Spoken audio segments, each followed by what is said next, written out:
आपण पाहत आहात स्वराज्य न्यूज. सत्य हेच जे तुमच्या समोर.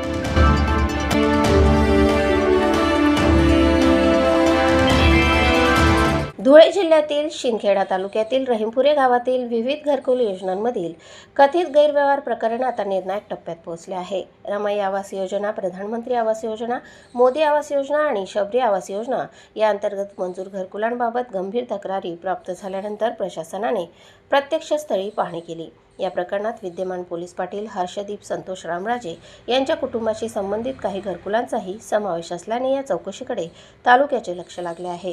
दिनांक 10 जुलै 2026 रोजी पंचायत समितीचे विस्तार अधिकारी तथा चौकशी अधिकारी R.B. निकुंबे यांनी संबंधित लाभार्थ्यांची घरांची प्रत्यक्ष पाहणी करत छायाचित्रे, कागदपत्रे आणि इतर पुराव्यांची पडताळणी केली. तक्रारीनुसार काही मंजूर घरकुलांमध्ये प्रत्यक्ष बांधकाम न करता इतर ठिकाणच्या घरांची छायाचित्रे वापरून शासकीय निधीची बिले काढल्याचा आरोप करण्यात आला आहे.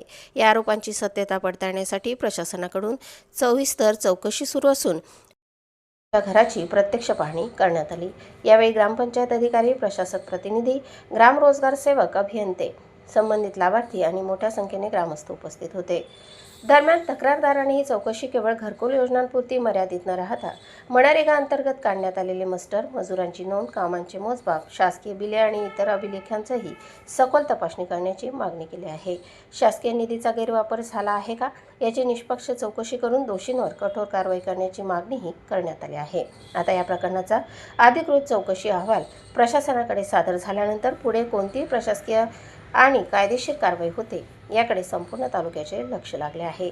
महत्त्वाचे म्हणजे या वृत्तातील आरोप तक्रारींवर आधारित असून त्यांची चौकशी सुरू आहे. अंतिम निष्कर्ष अधिकृत चौकशी अहवालानंतरच स्पष्ट होईल. प्रतिनिधी दिनेश बेडसे आणि वृत्तनिवेदिका सीमा पाटीलसह स्वराज्य न्यूज, शिंदखेडा.